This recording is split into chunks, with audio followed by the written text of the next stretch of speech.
So, you've probably been thinking about starting your podcast, and you've also been trying to figure out how to make money on your podcast. Well, I have one solution for you that can take care of both. Download the free Anchor app or go to Anchor FM to get started on your podcast today. Anchor is the one place I use to record, distribute, and edit my podcast. It goes to Apple, Spotify, Google, and many other sources as well. As this ad that I'm reading now, it's a free ad that you get to do as well and to earn money on your podcast immediately. Anchor also goes out of their way to find other sponsors for you so you can keep that money flowing. So once again, all you have to do is download the free Anchor app or go to Anchor FM to get started today and start your own podcast that you've been waiting for. Hey guys, how's it going? It's Lavelle Miller here with the Brave Way podcast, and what I'll be doing on this pod is discussing resumes and interviewing tips and tricks that I have done that have led to success that I have um, consistently advised others to do as well, to help them land the job that they always wanted. So remember, as always, like, comment, subscribe. You can hit me up on Instagram, Facebook, or Twitter at 37 Mode.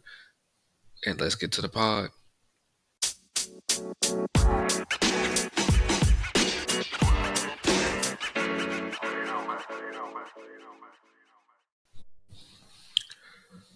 So, like I said in the intro, I would be discussing different interview and resume tips and tricks that you can use to land that job that you've always wanted to land. So, let's start with something very simple that I don't think a lot of people are aware of, and it could intimidate them when they are looking to apply for certain jobs. So, when we're thinking of government jobs, federal, local, and state, typically they only can ask you a certain set of questions for you about the job. So, what does that mean? They could ask something like, you have had a dispute with a manager. What was the dispute and how did you overcome that issue? Now, you could give them whatever answer you want to give them, but they are not allowed to have you elaborate on the answer. So, using the previous example, if you were just to say, me and my boss had an issue about uh, the potato chips that were in the snack machine, and we resolved it by getting a different brand of potato chips. One, that probably does not give them enough information. Two, that is not the scenario that they more than likely were looking for. And three, like I said, they can't tell you, hey, I need you to elaborate on this more, or I need you to um, pick a different area that you guys have had this issue in before, right? So that's something to keep in mind. You want to, when you have interactions throughout your work career, pick ones that you can always go back to on a issue that happened. What was the main cause of the issue? What was your thoughts and feelings on the issue, and how it was resolved? There's tons of these things that always come up. A big thing to me is never mention a dispute that is ongoing at a current company or organization. Now, this doesn't matter if it is um, federally, the city, state, government, or private. If you give a scenario or an issue that has happened to at that current place you're at, I would say 9 times out of 10, they either already know about that issue, or two, they're going to follow up with that manager to see if the issue is actually resolved in that way. Now, of course, if you've worked for a company for X amount of years, you may not have any other things that you can pull to use as points of reference. But if leadership has left, you could probably figure out how to use those. Or what I would do is pick one that would not cause a lot of issue or backlash. Mind you, this is not the pod for it, but there's protections for you of that. But you do not want to cause yourself not to get a job since you decided to use something that was really touchy. So back to the matter at hand. Also, with these questions, they typically only will ask you maybe like three or four, and they have to write down what you're asking, as in a case of being able to pass it to the HR department to show that you gave legit answers for recommendation for hire for liability purposes, right? So you couldn't have somebody that was the favorite son, daughter of somebody's manager, and then every answer that they gave them was like potato chips, the color green, pineapples. You have to give substantial answers.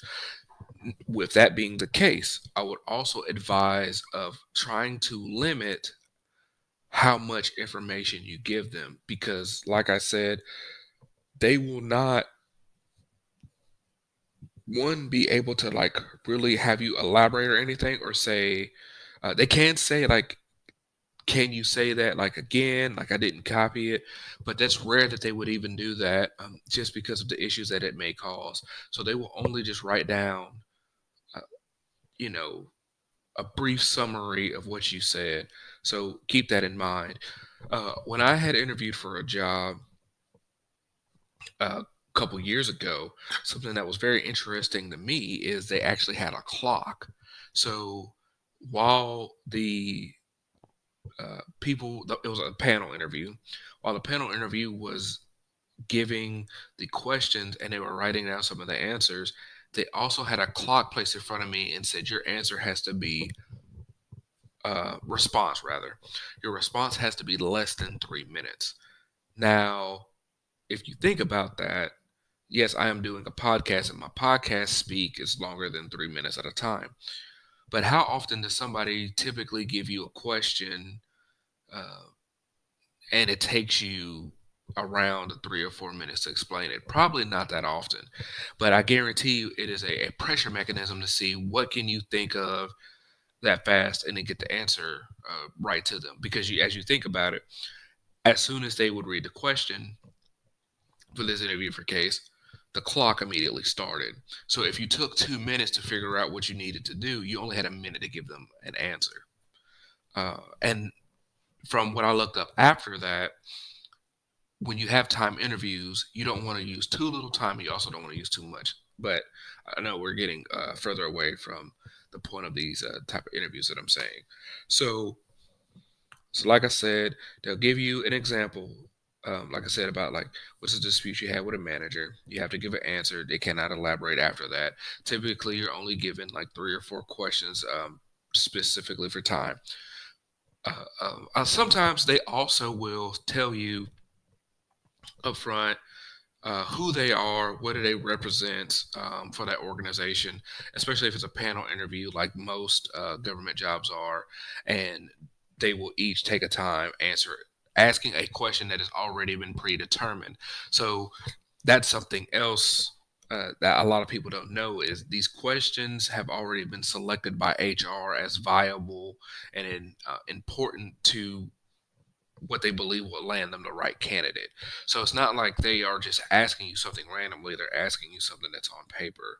Another thing a lot of people don't have not been aware of, they have not interviewed for any of these jobs, they don't look at you a lot of times when you give them your response. Like after they read the question, and after you start talking, they look down because they have to write everything. And they also do give you the heads up that they may do that. That doesn't mean that they're ignoring you. That doesn't mean that they don't care about what you're saying. It's just how it goes.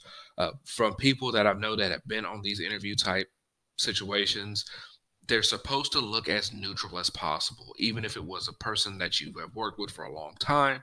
They can't intentionally give you any tales that they are um, dressing up your responses a little bit more that will help you land a job, right? Now, also, it doesn't really, that can't really work when you have three or other four people on the panel that are also writing your stuff down. And then if one person's looks way different than yours, that's how you can know something is fishy and something is incorrect. Now, when we get to the end of these type of interviews, you're typically, you know, given the basic response of, you know, thank you for coming to the interview. We appreciate everything that you are um, want to do, want to strive with the company. Um, we got some other people to interview, blah, blah, blah, blah. Do you have any other questions? Now, depending on the job, I have asked things like, so what is the next step from here? Or I have just responded with, I don't have any questions. Thank you for your time and considering me. And I'm looking forward to hearing from you later. Now, if you do not know anything about the company, it is the time, perfect time to answer questions, especially if it is an organization that you already work for, because you can try to get a feel of what they are looking for, and you can just give them something to think about as you move forward. So, for an example, you're applying for a management position. What it doesn't hurt you to ask, yeah, thank you for interviewing me. And I was just wondering, what is the qualities that you look for in a leader? What projects are you trying to implement in your organization? Things along these lines, to where you can get a some sort of, not only what they're looking for, but they can also see that you actually are, care about this position. Now, of course, this is because of the type of interview it is. It's not supposed to be like a free flowing conversation where they give you a response and you say, "Oh yeah, by the fact I have this, that, and the third." But this is where you can say this, that, and the third as well, because when they say they have any questions, if you say I don't have any, you can say, I don't have any questions, but I also would like to inform you that I am, um, as you, because a lot of times too, they don't have your resumes right in front of you, and they have may reviewed them prior to. Now, once again, as a person that likes to muddy the waters in a lot of these conversations, certain job requirements that you apply for automatically um, require you that you're interviewed. So if you are a veteran in a lot of states, if you are a current employee of that company in a lot of states, some of them they already have it written in their bylaws. Some are like some protections built in the organization. Some people may just interview you anyway to try to not cause any extra hostility, even if they don't think you're a great candidate. But there's a lot of things a lot of people don't know about you at this certain point. So, for me, for an example, I would use, yes, thank you for giving the opportunity. Just in case you guys didn't know, I recently graduated with my master's degree in performance improvement with distinction. What that means for your organization is I have a better understanding of strategic business and HR for anything that your organization is trying to do to move forward, whether it's personnel or just overall business strategy. So if you have a person like me on your team, I can further explain to you how this would work for the benefit of your company.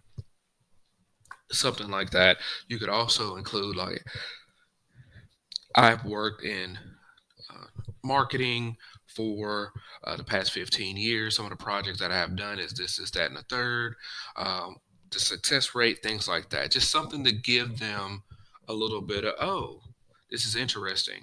Because your scores for a lot of your resumes, right, based off how they do it, they already have them. So they may not have even reviewed your resumes after they received them, because you just scored at a certain criteria and they already knew that they had to interview you. So it's one of the best ways that you can go ahead and sell yourself at that point.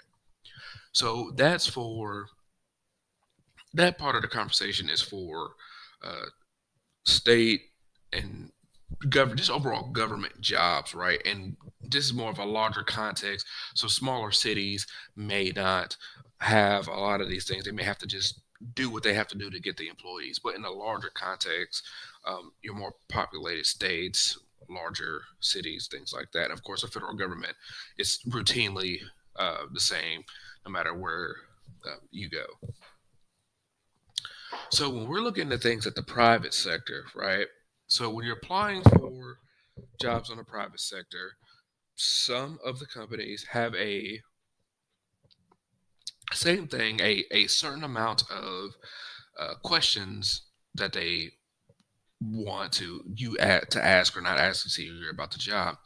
I have interviewed people before, and I've hired people before, um, and of course I've had to let people go, which was the nature of my job as being a manager. This was years ago, whenever I did this, but I was called upon at one of my previous jobs when I separated it from the army to speak about uh, or to call on my interviewing prowess.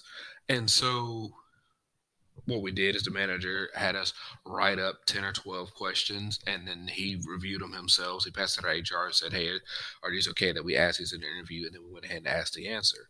Now, when you're in a private business type of interview, whatever answers you give, remember they can ask you to elaborate on it further. So you may give a certain amount of details, uh, and maybe you hold some back for the further elaboration to see are they actually interested in the response that you're giving, or maybe you just give it all to them at the same time. Once again, it's an interview, so you don't want to be too wordy on your responses, but just keep that in mind because they may be having some feedback that they want to get you.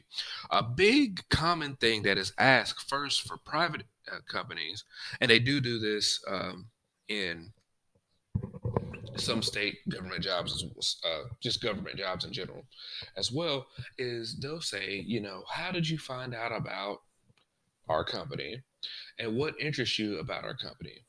Another thing that they may ask you is, do you know the history of us about how we got started or things like that? Now, if you don't know, don't lie. And that's a big thing some people like to do is like to say, oh, yeah, I know that you guys started in 2017 and you have about 100 employees or da da da da. Something that you could have basically looked at on like Wikipedia, Google, whatever, real fast to have for them, but you may not actually understand what the company does. What the interview for the first job I had when I got out of the army is he gave me the person who ended up hiring me actually gave me a breakdown of this is the company, how long it's been around. These are the people who created it. Um, who's the current people in charge? Blah blah blah blah blah blah. That was the first time, and mind you, since then I've never applied for, except for one other time, I've never applied for jobs that weren't on the governmental path. And that was, like I said, the first time he actually asked me. So he said, "So what do you think about our company, our philosophy, and what it is we're trying to accomplish?" And because I did my due diligence of reading the information that he gave me and then being able to elaborate further and then talk to them about the acquisitions that they had recently done, because I had looked it up, I'm sure I was able to impress on the job. Employers want people who are actually going to be invested in their company and not coming to the company because of perks or the amount of money you can make. Now, like I said, when you work for the government, it is what excuse me, it is what it is type situation with some of that stuff, which is why they're limited. But if I'm a private business owner, I don't have to abide by these same rules. So I need to make sure that a lot of these things make sense. You see what I'm saying? So I always recommend you do your due diligence and check out what it is you need to move yourself over the hump on these interviews on these basic questions. When you have an interview with a private person as well, it is mostly like just a conversation. It is the let me know who you are. Let me see if you would fit with the people that I currently have here. And, would there be any friction or anything like that? Or, are we a very lively place and you're very, in a very extroverted place and you're just very introverted? Like, do you think that could work? Or are we an introverted place and you just have a lot of energy? It's like, will that work with us? Uh, and there's other factors that they use as well. That is, like being honestly, it is illegal. Like, you know, diverse. I mean, ethnic background, ageism, stuff like that. That once again, like I said, it is illegal, but they do factor a lot of these in. So you have to try to, and it's being honest. That's the thing is you have to realize that these things coming in with a lot of interviews. You have to do what you have to do to mitigate a lot of these problems or these issues when they first come up. So we have an understanding of the federal government, how their interviewing process typically is, and now we have a basic understanding of how the private sector is and what it goes with that. So next we have our resume building section. Now I will try to keep it as short as possible. As you can see, as you guys are listening to this, time is going on pretty long here, but I'm trying to keep it short as possible. If needed, I'll end up making it two separate pods. So when it comes to interviewing, I'm not sorry, when it comes to building a resume, there are tons of different resume templates out there. I'm not even going to worry with you about the resume templates. If you guys want to know, there is a federal resume and there is just like your standard resume. If you want to know about that, you can either Google them or you can contact me via social media at 37Mo, Facebook, Instagram, or Twitter, and I'll be happy to elaborate on that further. So through the years, I've told people when they are creating a resume, I've used the same resume format since I was 15 years old. My mom helped me create it. And all I've done since that time is just add stuff to it. Like, you got to think about it. How many of y'all have documents that are 15 or 16 years old at this point, right? That you keep using. But if it's not broke, don't fix it. So, a lot of things on your resume that people do that I have read that I've seen is wrong is they try to over explain their jobs or what they actually do for their jobs, right? And by what's that mean is here goes, and I actually help people build resumes and practice interviews for a living at my current job. So a person will put a job title and say, not knocking anybody who works there, would say McDonald's, and then right under it, it would say I was a cashier, cook, dishwasher for 7 years, and I also took out trash, mopped, and da da da da da da. Now, mind you, when I say like over explaining what their job is, though all these jobs are true, I mean that as in one bullet point.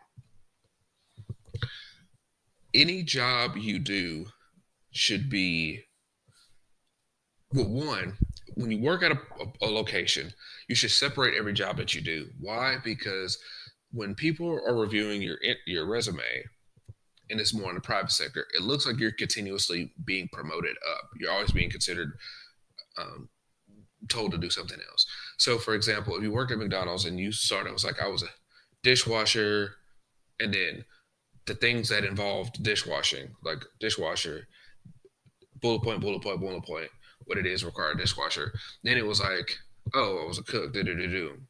Oh, I was a the cashier, do. Oh, it's a manager.